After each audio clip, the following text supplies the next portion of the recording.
الله أكبر.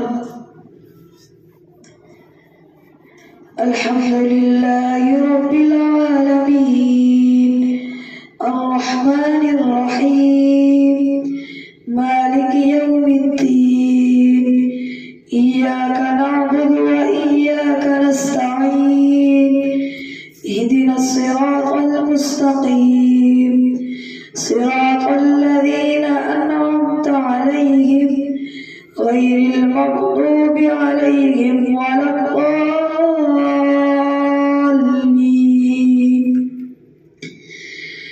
وإلى مدين أخاهم شعيبا قال يا قوم اعبدوا الله ما لكم من إله غيره ولا تنقصوا المكيال والميزان إني أراكم بخير وإني أخاف عليكم عذاب يوم محيط. ويا قوم أوفوا المكيال والميزان بالقسط ولا تبخسوا الناس أشياءهم ولا تعثوا في الأرض مفسدين. بقية الله خير لكم إن كنتم مؤمنين. وما أنا عليكم بحفيظ. قالوا يا شعيب أصلاتك تأمرك أن نترك ما يعبد آباؤنا أو أن نفعل في أموالنا ما نشاء إنك لأنت الحليم الرشيد. قال يا قوم أرأيتم إن كنت على بينة من ربي ورزقني منه رزقا حسنا وما أريد أن أخالفكم إلى ما أنهاكم عنه إن أريد إلا الإصلاح ما استطعت وما توفيقي إلا بالله عليه توكلت وإليه أنيب. ويا قوم لا يجرمنكم شقاقي أن يصيبكم مثل ما أصاب قوم نوح أو قوم هود أو قوم صالح وما قوم لوط منكم ببعيد. واستغفروا ربكم ثم توبوا إليه إن ربي رحيم ودود. قالوا يا شعيب ما نفقه كثيرا مما تقول وإنا لنراك فينا ضعيفا ولولا رهطك لرجمناك وما أنت علينا بعزيز. قال يا قوم أرهطي أعز عليكم من الله واتخذتموه وراءكم ظهريا إن ربي بما تعملون محيط. ويا قوم اعملوا على مكانتكم إني عامل سوف تعلمون من يأتيه عذاب يخزيه ومن هو كاذب وارتقبوا إني معكم رقيب. فلما جاء أمرنا نجينا شعيبا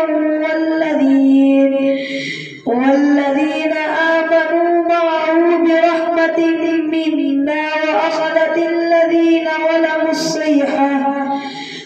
الصيحة فأصبحوا في ديارهم جاثمين كأن لم يغنوا فيها ألا بعدا لمدين كما بعدت ثمود.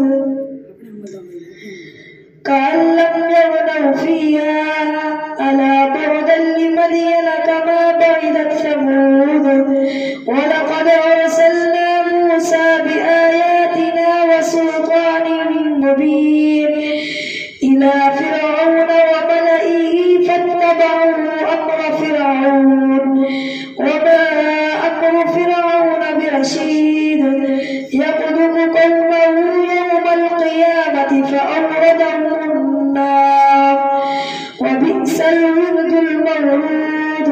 وأتبعوا في هذه لعنة ويوم القيامة بئس الرفد المرفود.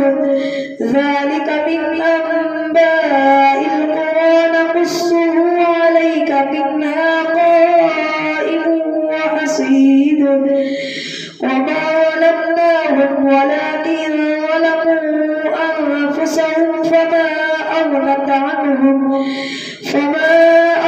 عنهم آلهتهم التي يدعون من دون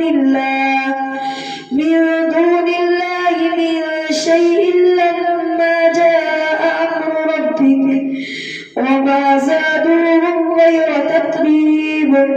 وكذلك أخذ ربك إذا أخذ القرى وهي ظالمة إن أخذه أليم شديد. إن في ذلك لآية لمن خاف عذاب الآخرة.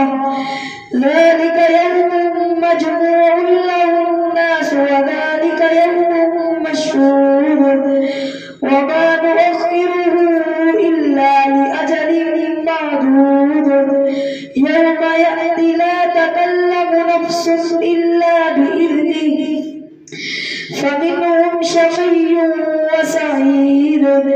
فأما الذين شقوا ففي النار لهم فيها زفير وشهيق خالدين فيها ما دامت السماوات والأرض إلا ما شاء ربك إن ربك فعال لما يريد.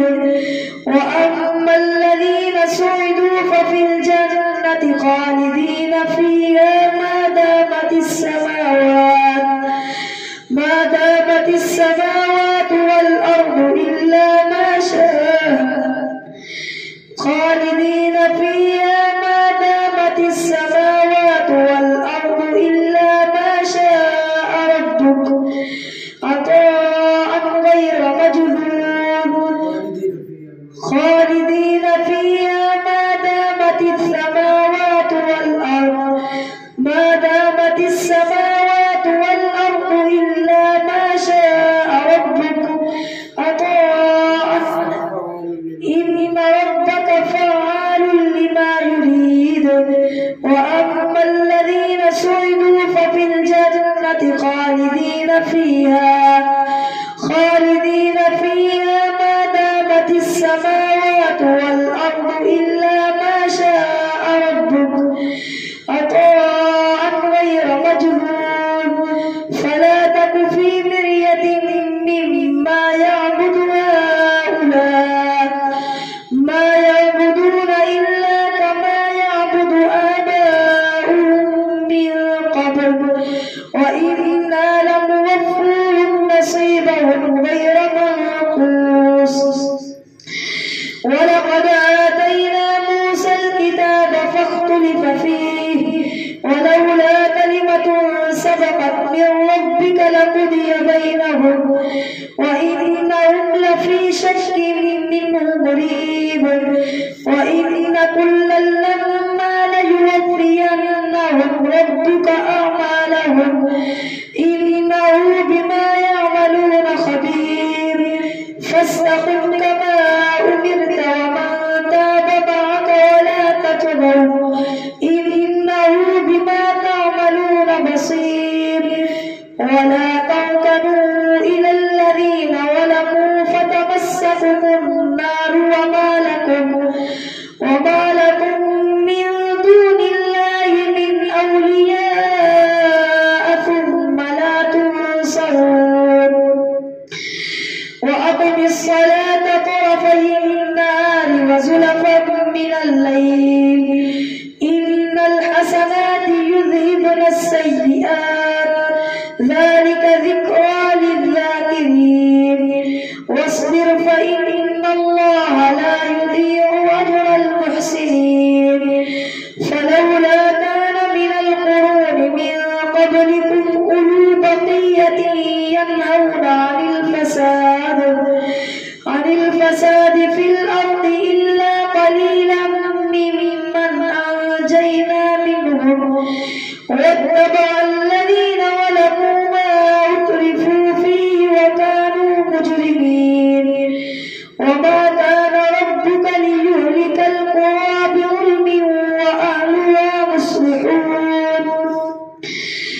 ولو شاء ربك لجعل الناس أمة واحدة ولا يزالون مختلفين إلا من رحم ربك ولذلك خلقهم وتمت كلمة ربك لأملأن جهنم من الجنة والناس أجمعين وكلا نقص عليك من أنباء الرسل ما نثبت به فؤادك وجاءك في هذه الحق وموعظة وذكرى للمؤمنين وقل للذين لا يؤمنون اعملوا على مكانتكم إنا عاملون وانتظروا إنا منتظرون ولله غيب السماوات والأرض وإليه يرجع الأمر كله فاعبده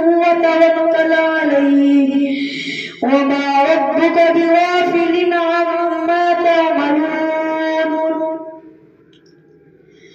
ألف لام را تلك آيات الكتاب المبين إنا أنزلناه قرآنا عربيا لعلكم تعقلون نحن نقص عليك أحسن القصص بما أوحينا إليك هذا القرآن وإن كنت من قبله لمن الغافلين إذ قال يوسف لأبيه يا أبت إني رأيت 11 كوكبا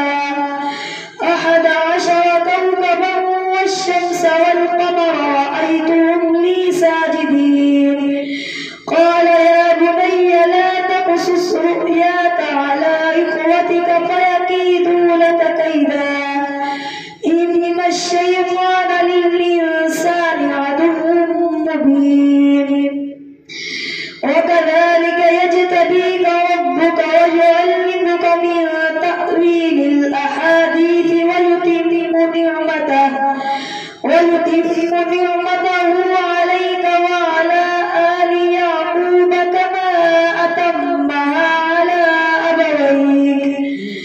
كما أتمها على أبويك من قبل إبراهيم وإسحاق إن ربك عليم حكيم لقد كان في يوسف وإخوته آيات للسائلين إذ قالوا ليوسف وأخوه أحب إلى أبينا منا ونحن عصبة إن أبانا لفي ضلال مبين اقتلوا يوسف أو اطرحوه أرضا يخل لكم وجه أبيكم وتكونوا من بعده قوما صالحين قال قائل منهم لا تقتلوا يوسف وألقوه في غيابة الجب يلتقطه بعض السيارة إن كنتم فاعلين قالوا يا أبانا ما لك لا تأمنا على يوسف وإنا له لناصحون أرسله معنا غدا يرتع ويلعب وإنا له لحافظون قال إني ليحزنني أن تذهبوا به وأخاف أن يأكله الذئب وأنتم عنه غافلون قالوا لئن أكله الذئب ونحن عصبة إنا إذا لخاسرون فلما ذهبوا به وأجمعوا أن يجعلوه في غيابة الجب وأوحينا إليه لتنبئنهم بأمرهم هذا وهم لا يشعرون وجاءوا أباهم عشاء يبكون قالوا يا أبانا إنا ذهبنا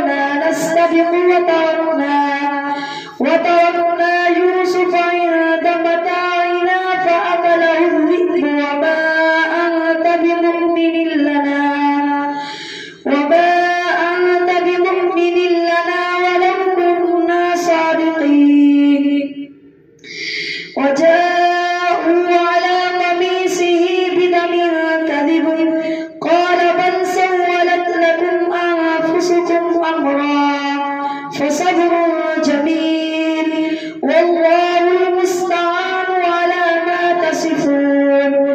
وجاءت سيارة فأرسلوا واردهم فأدلى دلوه قال يا بشرى هذا غلام وأسروه بضاعة والله عليم بما يعملون.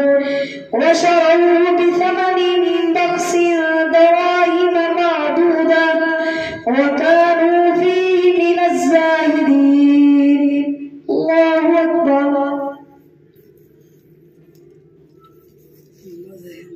سمع الله لمن حمده.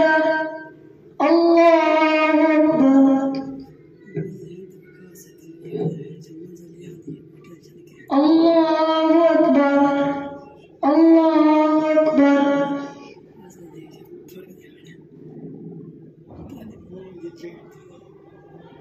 الله أكبر.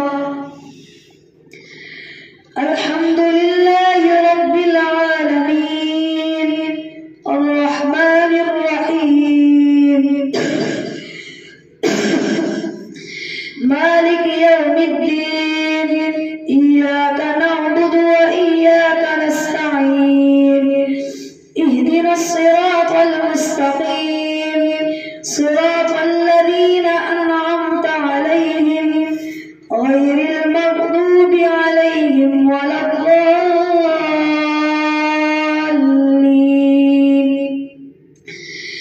وقال الذي اشتراه من مصر لامرأته أكرمي مثواه عسى أن ينفعنا أو نتخذه ولدا وكذلك مكنا ليوسف في الأرض ولنعلمه من تأويل الأحاديث والله غالب على أمره ولكن أكثر الناس لا يعلمون.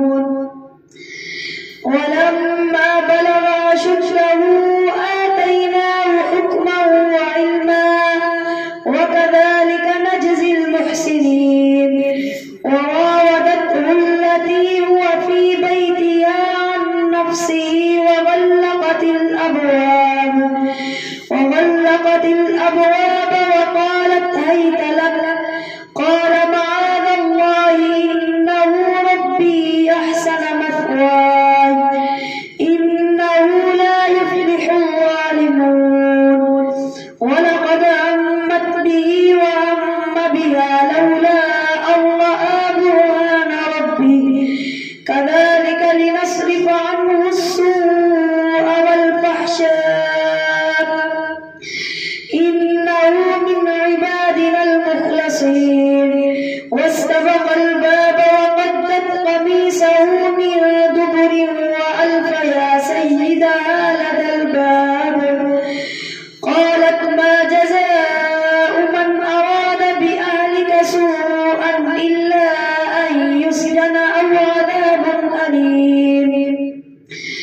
قال هي راودتني عن نفسي وشهد شاهد من أهلها إن كان قميصه قد من قبل فصدقت وهو من الكاذبين وإن كان قميصه قد من دبر فكذبت وهو من الصادقين. فلما رأى قميصه قد من دبر قال إنه من كيدكن إن كيدكن عظيم. يوسف أعرض عن هذا واستغفري لذنبك إنك كنت من الخاطئين. وقال نسوة في المدينة امرأة العزيز تراود فتاها عن نفسه قد شغفها حبا إنا لنراها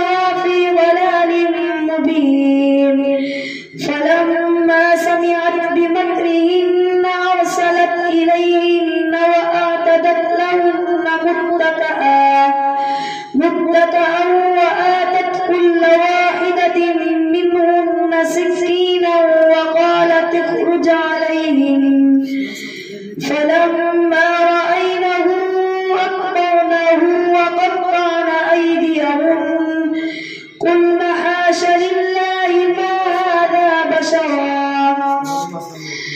فلما رأينه أكبرنه وقطعن أيديهن وقلن حاش لله ما هذا بشرا إن هذا إلا ملك كريم.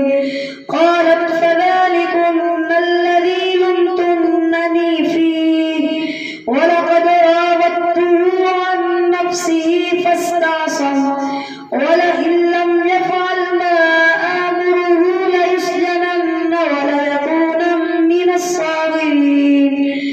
قال رب السجن أحب إلي مما يدعونني إليه وإلا تصرف عني كيدهن أصب إليهن وأكن من الجاهلين.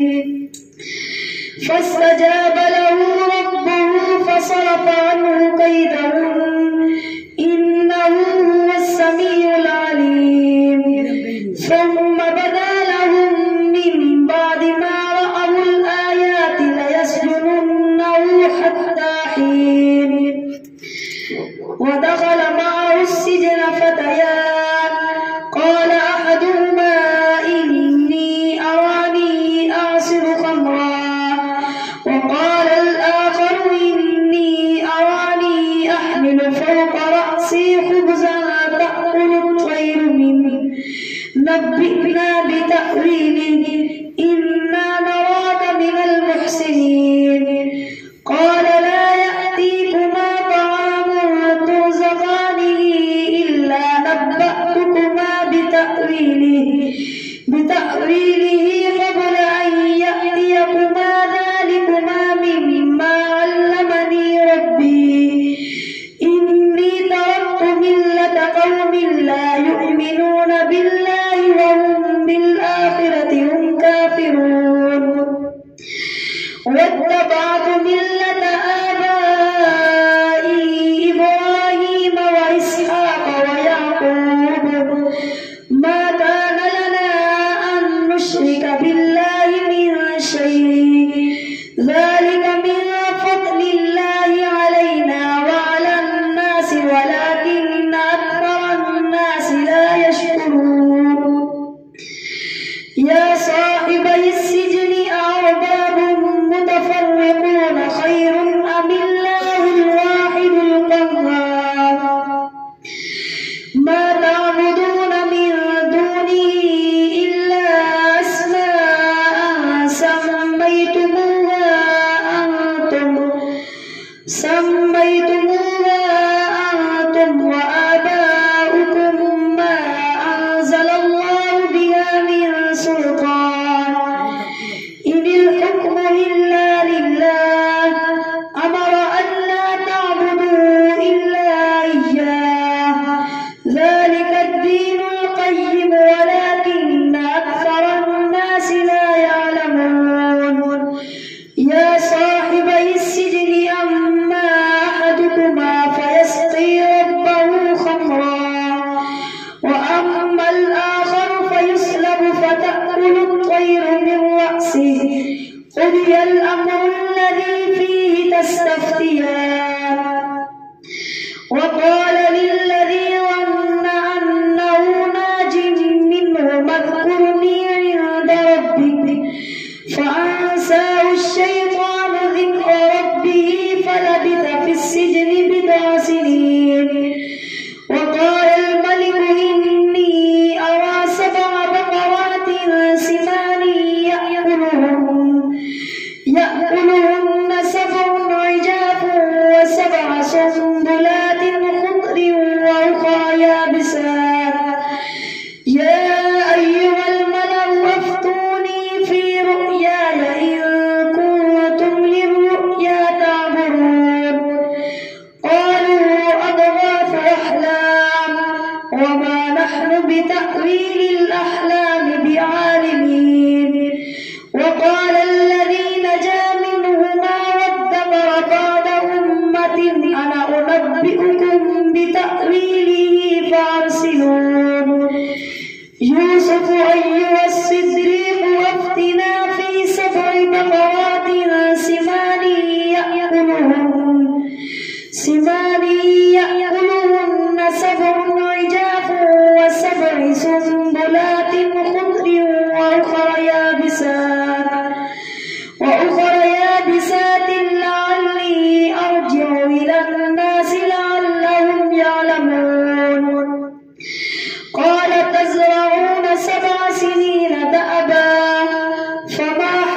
حصدتم فذروه في سنبله إلا قليلا مما تأكلون ثم يأتي من بعد ذلك سبع شداد يأكلن ما قدمتم لهن إلا قليلا مما تحسنون ثم يأتي من بعد ذلك عام فيه يغاث الناس وفيه يعصرون وقال الملك ائتوني به فلما جاءه الرسول قال ارجع إلى ربك فاسأله ما بال النسوة اللاتي قطعن أيديهن إن ربي بكيدهن عليم قال ما خطبكن إذ راوتن يوسف عن نفسه قلنا حاش لله ما علمنا عليه من سوء قالت امرأة العزيز الآن حسس الحق أنا راودته عن نفسه وإنه لمن الصادقين